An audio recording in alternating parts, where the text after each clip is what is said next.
Hello everyone, आप सब कैसे हैं। मैं उम्मीद करता हूं कि बहुत अच्छे होंगे और अपनी पढ़ाई को बहुत अच्छे से कर रहे होंगे। मैं Akash Kumar Badana ICT virtual classroom में आपका बहुत बहुत स्वागत करता हूं मेरे प्यारे बच्चों। जैसा आपको पता है मेरे प्यारे बच्चों, बेसिकली हमारी आपका 6 क्लास है और उसी 6 क्लास के अंतर्गत सामाजिक एवं राजनीतिक जीवन की बुक सेकेंड जो है हम उसको देख रहे हैं और उसी में हम लोग चैप्टर पढ़ रहे थे विविधता एवं भेदभाव। तो हमने विविधता को समझा कि आखिर डाइवर्सिटी क्या है, किस तरीके से आप डाइवर्सिटी को देखते हैं और कैसे महत्वपूर्ण है विविधता और क्या हम मानते हैं आप विविधता कैसी होती है। ठीक है, तो इस तरीके से हमने एक एक करके बहुत सारी चीजों को हमने इसमें देख लिया और पढ़ भी लिया, समझने का प्रयास किया कैसी विविधता है, लड़के और लड़कियों में किस प्रकार भेदभाव किया जाता है, क्या उनका डिस्क्रिमिनेशन है, इनको आपका देख लेंगे। देखिए फिर आगे बढ़ेंगे।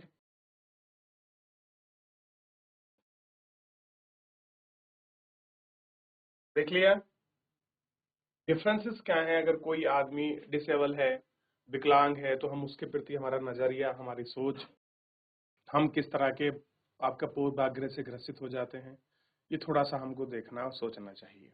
ठीक है, उसी को इसमें व्यक्त किया है। क्या लोग किस तरह से रूढ़िवादी लोग अपनी सोच रखते हैं और रूढ़िवादी जो धारणाएं हैं उनको बनाकर रखते हैं। चलिए, है कोई बच्चा जो माइक लेकर आपका चैप्टर को पढ़ेगा? चलिए, कोई भी बच्चा बेटा किसी भी स्कूल से खड़े हो जाइए।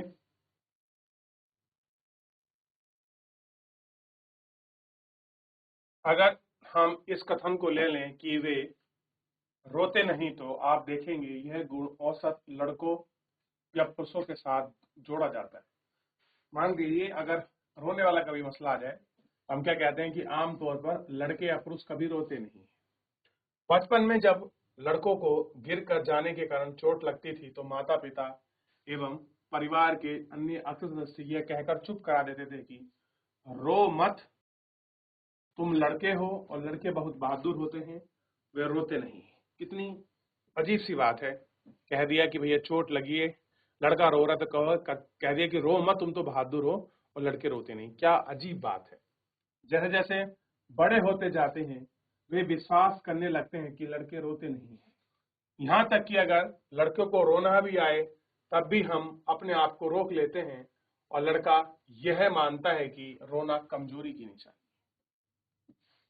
हालांकि लड़के और लड़कियों दोनों का कभी कभी रोना का मन करता है, तो खासकर उनमें गुस्सा आए या दर्द हो, लेकिन बड़े होने के कारण लड़के सीख जाते हैं या अपने सिखा लेते हैं कि रोना नहीं है। अगर एक बड़ा लड़का रोए तो उसे लगता है कि दूसरे से उसे चिढ़ाएंगे या मजाक बनाएंगे, इसलिए दूसरों के सामने अपने आप को रोक लेते हैं। ठीक, इसलिए क्या देखा होगा तुमने, लड़के आपके रोते नहीं। वे कोमल एवं मृदु स्वभाव के हैं। कैसे हैं? कोमल है और आपका मृदु स्वभाव के हैं, बहुत ही सुशील है। ऐसे कथनों को लेकर आपके चर्चा की जाती है कि कैसे केवल लड़कियों पर लागू होता है। सुशील शब्द किस पर होगा? लड़कियों पर। क्या लड़कियों में ये गुण जन्म से होता है या व्यवहार समाज से सीखती हैं? आप उन लड़कियों के बारे में क्या राय रखते हैं जो कोमल और दुर्बल स्वभाव के नहीं होते हैं? ऐसे हैं जो कोमल और दुर्बल स्वभाव के नहीं होते।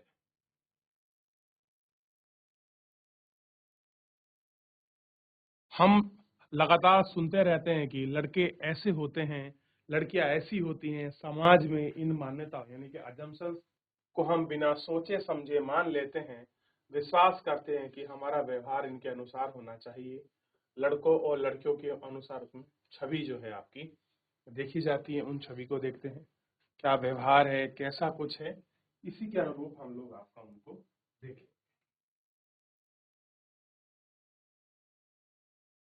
अब देखिए, कुछ होती हैं रूढ़िवादी धारणाएं बनाना। जब हम लोग एक छवि में बंधे हैं तो उनके बारे में हम पक्की धारणा बना लेते हैं, उसे रूढ़िवादी धारणा कहते हैं। हम किसी के बारे में कोई पहले ही सोच बना लिया, जैसे किसी धर्म, लिंग, जाति होने के कारण हम किसी देश को कंजूस, जैसे किसी व्यक्ति को कंजूस, अपराधी या बेवकूफ ठहराते हैं, दरअसल उसके बारे में हमने मन में एक पक्की धारणा बना ली है। ठीक, देश, धर्म आदि में हम कंजूस, अपराधी, बेवकूफ के लोग मिल जाते हैं सिर्फ इसलिए हम कुछ लोगों का समूह में वैसे पूरा है जैसे पूरे के बारे में राय बनाना वाजिब नहीं है। इसलिए धारणा हम प्रत्येक इंसान को एक अनोखे और अलग व्यक्ति की तरह बनाने से रोक देते हैं। हम नहीं देख पाते कि उस व्यक्ति में अपने कुछ खास गुण, क्षमताएं और दूसरों से अलग हैं। रूढ़िवादी धारणाएं बड़ी संख्या के लोगों में ही एक प्रकार की खांचे में जड़ा देते हैं। माना जाता है कि हवाई जहाज उड़ाने का काम लड़कियां नहीं कर सकती। इन धारणाओं में अक्सर हम कई बार ये धारणा है ऐसे काम नहीं कर पाती जिनको करने की काबिलियत शायद हम में हो। तो बहुत बार हम धारणा बना लेते हैं कि भैया लड़कियां ये काम नहीं कर पाएंगी, लड़कियां जहाज नहीं उड़ा सकती, लड़कियां कार नहीं चला सकती, लड़कियां ट्रेन नहीं चला सकती, लड़कियां ये काम नहीं कर सकती। लेकिन ये सब क्या है? ये हमारी पूर्व धारणा है। हमने पहले किसी के प्रति अजम्पशन अपने माइंड में बना लिया कि ये ऐसा नहीं कर सकती, जबकि ऐसा नहीं है। हर व्यक्ति कोई ना कोई काम जरूर कर सकता है, लेकिन किसी का हम जेंडर के आधार पर ये तय कर दें कि केवल ये काम पुरुष ही कर सकते हैं, केवल ये काम स्त्री ही कर सकते हैं, तो ऐसा नहीं है। ठीक, अब देखिए, असमानता और भेदभाव जो भारत में एक बहुत लंबे समय का दौर चला आया है, जिसे हम असमानता और भेदभाव कहते हैं, चाहे वो अंग्रेजों के समय में हो, चाहे आज भी वर्तमान समय में हो, या जो हमारी पुरानी आधारिक और आपका सामाजिक संरचना रही है, उसमें सामाजिक असमानता और भेदभाव का एक बहुत लंबा इतिहास रहा है।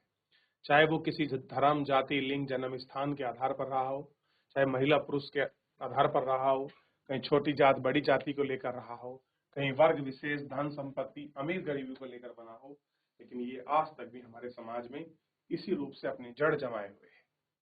असमानता एवं भेदभाव, भेदभाव तब होता है जब हम लोग पूर्वाग्रह और रूढ़िवादी धारणाओं के आधार पर व्यवहार करते हैं। हम अगर पहले ही कुछ सोच लें कि हाँ इससे क्या मिलेंगे, इससे क्या है, छोड़ना, गरीब है, क्यों बात करें, तो हमने क्या बनाया, किसी के लिए अपने माइंड में एक व्यवहार डेवलप कर लिया, और वो व्यवहार हम फिर उसी के हिसाब से आपका रिएक्ट करते हैं। ठीक, अगर आप लोगों को नीचा दिखाने के लिए कुछ करते हैं तो आप उनमें कुछ गतिविधि में भाग लेने को रोकते हैं, किसी खास नौकरी करने के लिए रोकते हैं, किसी मोहल्ले में रहने के लिए रोकते हैं, कोई हैंडपंप से पानी नहीं लेते हैं, दूसरी ओर इस्तेमाल किया जाता है, कप या गिलास या चाय को नहीं पीते हैं, इसका मतलब है कि आप उनके साथ भेदभाव कर सकते हैं। भेदभाव कई कारणों से होता है। यदि आप पिछले पाठ में समीर 1 और समीर 2 दूसरों से भिन्न है, उदाहरण के लिए उनका धर्म अलग है, यह विविधता एक पहलू है, यह भेदभाव का कारण भी बन सकता है। तब ऐसा होता है जब हम लोग अपने से भिन्न प्रथाओं और रीति रिवाज और निम्न कोटि का मानते हैं। ठीक, तो ये सारी चीजें कैसा मानते हैं इनको, निम्न कोटि का। तभी तो हम देखते हैं कि भाई भेदभाव की जो धारणा है, अवधारणा है, कहाँ से निकली, किस तरह के जो आपके पूर्वाग्रह है, वो हमने देखा है। और पहले चैप्टर में आपने समीर 1 और समीर 2 को देखा ना। समीर 1 वो लड़का जो बाहर अपनी साइकिल पर जा रहा था, समीर 2 जो अखबार बांट रहा था, तो दोनों की जाति अलग थी, और उसी के आधार पर हमने इन चीजों को देखने का प्रयास।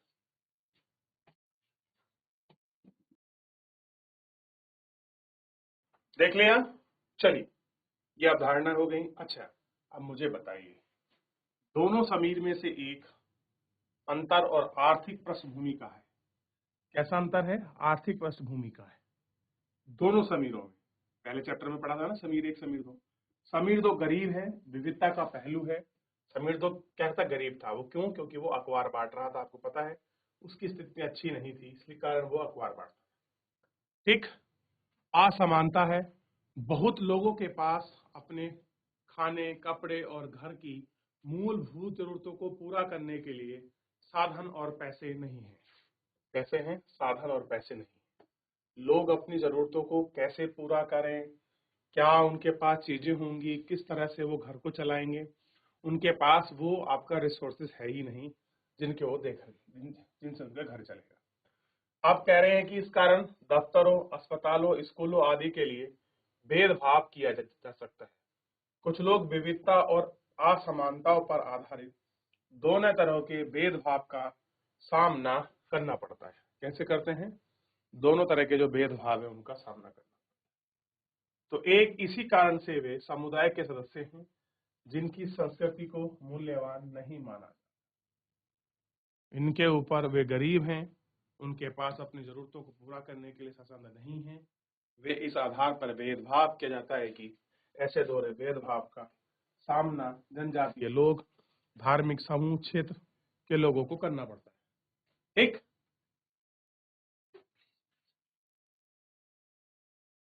देख लिया। दलित वह शब्द है जो नीची कही जाने वाली जातियों के लोग अपनी पहचान के रूप में इस्तेमाल करते हैं। दलित यानी कि डिप्रेस। वे शब्द अछूत से ज्यादा पसंद करते हैं। अब कुछ लोग इनको अछूत कहते थे। देखिए, आज के समय में ऐसा हालांकि है नहीं, लेकिन बहुत जगह चीजें आज भी हमारी विडंबना के रूप में सामने मिल जाती हैं। दलितों के अनुसार शब्द यह दर्शाता है कि कैसा सामाजिक पूर्वाग्रह और भेदभाव ने दलित लोगों को दबा कर रखा है। सरकार ऐसे लोगों को अनुसूचित जाति के वर्ग में रखती है। कैसे रखती है? अनुसूचित जाति के वर्ग। रूढ़िवादी धारणाओं एवं भेदभाव में क्या अंतर है? आपके अनुसार जिस व्यक्ति के साथ भेदभाव होता है उसे कैसा महसूस होता है, ये हम देख रहे हैं। ठीक, भारत के एक महान नेता डॉक्टर भीमराव अंबेडकर जाति व्यवस्था पर आधारित भेदभाव के अपने अनुभव के बारे में लिखा है और यह अनुभव को 1901 में हुआ है। कह डॉक्टर भीमराव ने भी, अंबेडकर ने भी बड़े इस भेदभाव को लिखा है 1901 में। जब वे केवल 9 साल के थे, वे महाराष्ट्र के कोरेगांव में अपने भाइयों के साथ पिता से मिलने गए। बड़ी देर हमने इंतजार किया पर कोई नहीं आया। 1 घंटा बीत गया। स्टेशन मास्टर पूछने आया। उन्होंने हमारे टिकट मांगे जो हमने दिखाए। उसने पूछा वह क्यों रुके हुए हैं। हमने बताया कि हमें कोरेगांव जाना है और हमारे पिताजी या उनके नौकर का हम इंतजार कर रहे हैं, लेकिन दोनों में से कोई नहीं पहुंचा। हमें पता नहीं है कि कोरेगांव कैसे जाते हैं। अब वो कह रहे हैं हमें पता ही नहीं है कैसे जा रहे हैं, हमें पता नहीं कोरेगांव कैसे पहुंचते हैं। हमने बहुत अच्छे कपड़े पहन रखे थे। स्टेशन मास्टर और बोली से यह अंदाजा नहीं लगा सका कि हम लोग अछूत हैं। तो दलितों को लोग अछूत भी कहते थे कि बच्चे, जिससे ही स्टेशन मास्टर को यह लगा कि ये ब्राह्मण बच्चे हैं और हमारी मुश्किल को देखकर परेशान हुआ, जैसा कि हिंदुओं में ही है। स्टेशन मास्टर ने हमसे पूछा कि हम कौन हैं। एक पल सोचे बिना हमारे मुंह से निकल गया, हम महार हैं। हम बंबई प्रांत के एक महार समुदाय को अछूत माना जाता है। उसको एकदम से धक्का लगा और भौचक्का रह गया, यानी कि आश्चर्यचकित हो जाना ही भौचक्का है। लोकल भाषा में बोला गया है। कोई किसी को देख के आपका सडन, आपका सरप्राइज हो जाए, ठीक, उसके चेहरे पर अचानक परिवर्तन हुआ। हमने देख लिया, अजीब सी घृणा की भावना हावी हो गई। जैसे ही मेरे जवाब सुना, वह कमरे में वापस चला गया और हम वहीं खड़े रह गए। 15-20 मिनट बीत गए। सूरज बिल्कुल छिप सा गया। पिताजी नहीं आए और ना ही नौकर। आप स्टेशन मास्टर हमें छोड़कर चले गए। हम काफी घबराए हुए थे। अब ऐसी कहानी सोचिए, किसी एक 9 साल के बच्चों के साथ ये हुई। आप 1 मिनट को छोड़ दीजिए, वो अंबेडकर थे, लेकिन सोच कर देखिए 9 साल के बच्चों ने ऐसा झेला है। वो अपने घर जा रहे हैं, लेकिन जाति के आधार पर लोगों ने किसी का व्यवहार बदल दिया, उनसे बात करने का तरीका बदल दिया। क्या ये समाज में मानवता का सीन था, या इस समय समाज कैसा था, या आज भी कुछ ऐसा डिस्क्रिमिनेशन, भेदभाव हमको देखने के लिए मिलता